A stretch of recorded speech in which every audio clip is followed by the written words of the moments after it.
Good afternoon, YouTube. It's your man George Page coming to you live on YouTube. I want to wish a very happy birthday to the great late Tupac Shakur, or AKA Tupac.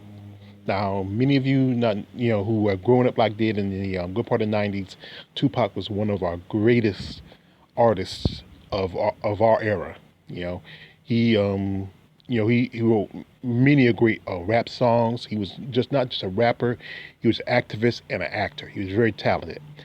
I always believed that if he lived a lot longer, he would have probably won an Oscar for his acting and won many awards for his music.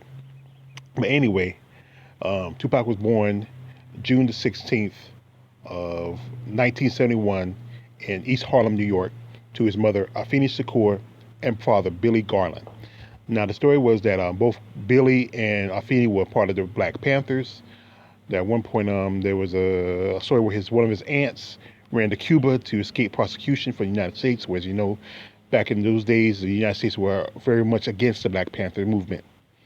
Now, Tupac grew up, through hardships. I remember his mother did interview where she was onto drugs, and then there was suffered a lot. And him, is growing up as a young kid, he got into the drug culture. In the good part of the early '80s, the crack and cocaine movement. He even got arrested for the crime. Um, then he got into rap music and started making a reputation for himself. He was one time a backup dancer for the group Digital Underground. If you watch some of the old Digital Underground videos like the Humpty Dance or uh, Kiss Me Once or Kiss Me Twice, you remember that one? I kiss you and I kiss you twice. He's in there. Um, he was just so talented. But then he got into acting, and he was in one of the most popular movies of the early '90s. That was Juice, and Juice was right at the time of like movies like New Jack City and Boys in the Hood, and that the era where a lot of more. It was like the opposite of the black exploitation era of the '70s. Now, Pac had a long list of great songs, classics like Brenda Got a Baby, Hit 'Em Up, uh, you know, um, Hail Mary. I mean, What You Do for Love. Just a long list of great classic songs.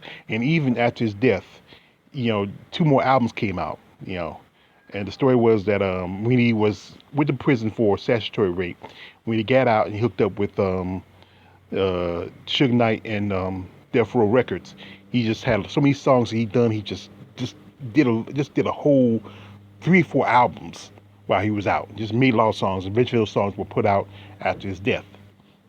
Now, um, like I said, many of his movies that was like movies like his last 2 movies before he died was movies called Glocked and Gang Related. They were put out after his death, but his very last movie was called Bullet with the movie actor Mickey Rourke. Tupac was also involved in the famous East Coast West Coast rap rivalry with him and Biggie, and many believe that was the reason for his death in '96. He was shot and killed in a car driving down the Vegas Strip. He was involved in a fight in a gang fight in Las Vegas after a Mike Tyson fight. And the story goes that usually when he used to drive around, Pac didn't drive that much. He was usually being from New York, a lot of New York cats do a lot of driving. That it was car drove by Suge Knight, but that night Pac was driving, and when they shut the car, they hit him, and Suge was injured, but Pac died instantaneously. But Tupac just left a legacy. I mean, a legacy of music and of culture and talent. His mother, Afeni, the late Afeni Shakur, she was originally from my area of North Carolina. And I knew people said that he used to come down when he was younger. And that's a good thing, saying that he has connection to my part of my state. Being he's born in New York, he worked and lived in L.A., but he was from North Carolina. But like I said, it's just that he just left so much of a great legacy. I mean, there was a movie called All Eyes on Me, which was kind of a documentary movie about him. And there was just so much he did and so much he said. I mean, and not just like I said, besides doing movies, he also appeared in TV shows like In Living Color, um, a different world. I mean, he was just that talented of an actor.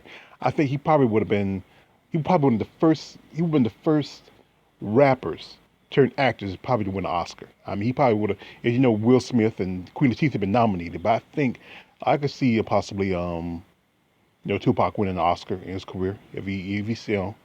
But he's left a great legacy, and there's so many stories saying that he was still alive, but that's just always people like to always want to think that that idea that he's still alive, but that's just rumor and innuendo. But I like to say he was a great artist. I love his music, and he's always going to be remembered as being part of my generation coming up. It's your man George Page. Like, subscribe. Don't like, subscribe. I'm out.